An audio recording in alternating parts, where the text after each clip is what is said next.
Bismillahirrahmanirrahim. Assalamualaikum warahmatullahi wabarakatuh. Apa kabar anak-anak ustazah pagi ini? Alhamdulillah, luar biasa, Allahu Akbar. Sebelumnya ustazah mau nanya dulu nih, anak-anak ustazah udah sholat duha belum? Kalau belum, silakan pause dulu videonya, silakan sholat duha dulu. Jika sudah, silakan tonton videonya sampai habis ya. Baiklah Ananda, sebelum mulai pembelajaran, mari sama-sama kita mengucapkan basmalah. Bismillahirrahmanirrahim. Oke, pada video pembelajaran kali ini kita akan belajar tematik 5B. Nah, di sini kita akan membahas tentang salah satu ciri-ciri makhluk hidup, yaitu bernafas. Tentunya yaitu pada hewan dan manusia. Nah, di sini kita akan membahas tentang pernapasan pada hewan dan sistem pernapasan pada manusia. Anak-anak ustazah, silakan disimak dulu video berikut ya. Semoga anak-anak paham. Membahas tentang sistem pernapasan hewan, yaitu amfibi, ikan, burung, serangga, cacing tanah, dan reptil. Pertama, kita akan membahas tentang sistem pernapasan amfibi. Hewan amfibi adalah hewan yang hidup di darat dan di air. Salah satu contoh hewan amfibi adalah katak. Alat pernapasan katak berupa insang, paru-paru, dan kulit. Katak merupakan hewan yang mengalami metamorfosis sempurna. Ketika masih berudu, katak bernapas menggunakan insang. Dan setelah menjadi katak muda, insang mulai menyusut dan paru-paru mulai berfungsi, sehingga katak sudah bernapas dengan paru-paru dan kulit. Kulit katak yang selalu basah memudahkan untuk menyerap oksigen dari udara. Selanjutnya yaitu sistem pernapasan pada ikan. Ikan bernapas menggunakan insang. Proses pernapasan ikan terjadi dengan cara membuka dan menutupnya mulut bergantian dengan membuka dan menutupnya insang. Proses pernapasan ikan terdiri dari 2 tahapan, yaitu inspirasi dan ekspirasi. Pada inspirasi, mulut ikan mulai membuka dan tutup insang menutup sehingga air masuk ke dalam rongga mulut. Yang kedua yaitu ekspirasi, yaitu mulut menutup dan tutup insang terbuka sehingga air mengalir keluar dan terjadi pertukaran gas.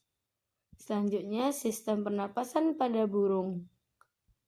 Burung bernapas menggunakan paru-paru dan kantong udara. Pada saat tidak terbang, burung hanya bernapas menggunakan paru-paru. Saat tidak terbang, burung juga menghirup udara sebanyak-banyaknya untuk disimpan di kantong udara atau pundi-pundi udara.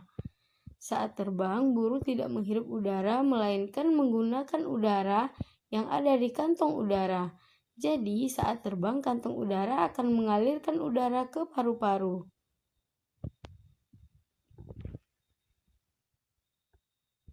Berikut merupakan gambar sistem pernapasan pada burung. Selanjutnya, yaitu sistem pernapasan pada serangga. Serangga bernapas menggunakan trakea. Trakea memiliki struktur bercabang-cabang yang menembus struktur jaringan tubuh yang biasa disebut trakeol. Trakea akan berakhir pada lubang kecil yang disebut spirakel. Spirakel merupakan tempat keluar masuknya udara pada serangga.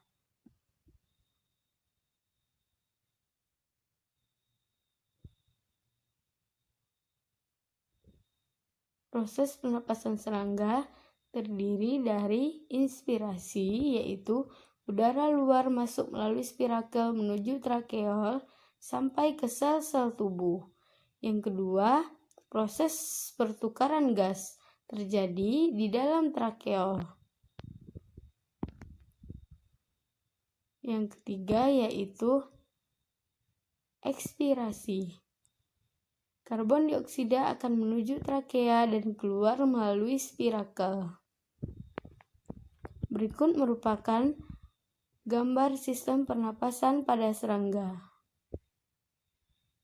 Selanjutnya, sistem pernapasan pada cacing tanah. Cacing tanah tidak memiliki organ pernapasan khusus. Cacing tanah bernapas menggunakan permukaan kulit yang banyak mengandung pembuluh darah. Permukaan kulit cacing tipis, basah, dan berlendir untuk memudahkan menyerap oksigen. Oksigen diserap melalui permukaan kulitnya, kemudian diikat oleh darah dan diedarkan ke seluruh tubuh. Karbon dioksida dan uap air juga dikeluarkan. Berikut merupakan gambar proses pernapasan pada cacing tanah. Yang selanjutnya yaitu reptil. Hewan reptil seperti ular, kadal, cicak, dan buaya bernapas menggunakan paru-paru. Pada reptilia, umumnya udara keluar masuk melalui lubang hidung, lalu menuju trakea, menuju bronkus, dan akhirnya ke paru-paru.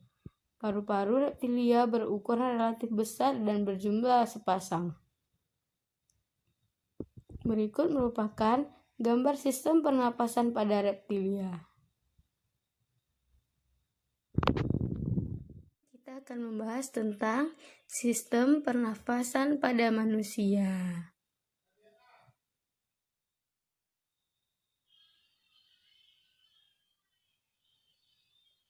Yang pertama yaitu organ pernapasan. Organ pernapasan manusia terdiri dari hidung, tenggorokan, dan paru-paru.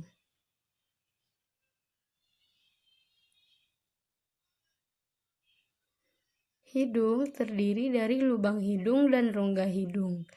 Di dalam rongga hidung terdapat bulu hidung dan selaput lendir. Bulu hidung berfungsi menyaring udara agar kotoran tidak masuk ke dalam saluran pernapasan. Selaput lendir pun berfungsi mengatur suhu dan kelembaban udara sesuai dengan tubuh.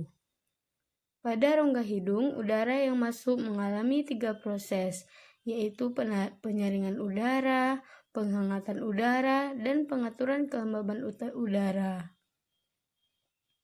Selanjutnya yaitu tenggorokan. Tenggorokan merupakan saluran yang dilewati udara dari hidung menuju paru-paru.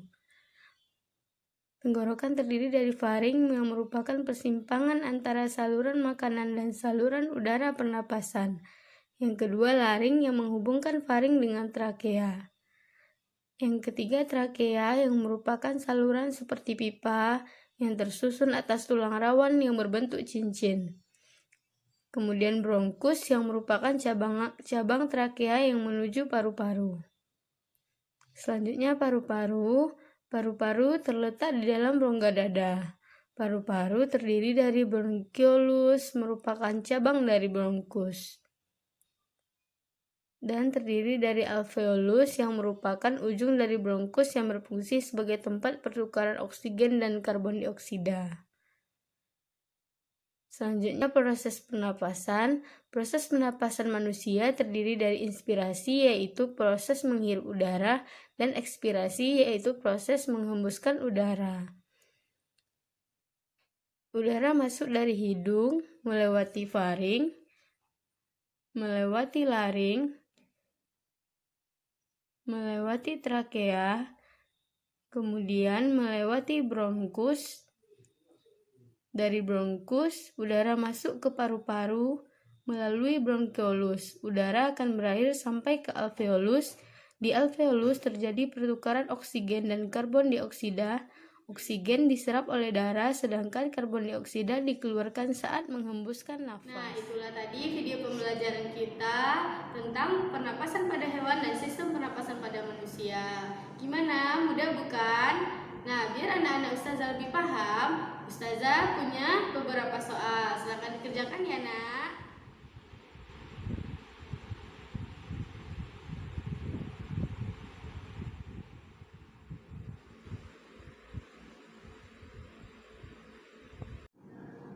Oke, sekian dulu video pembelajaran dari Ustazah. Semoga anak-anak Ustazah paham dengan apa yang Ustazah sampaikan.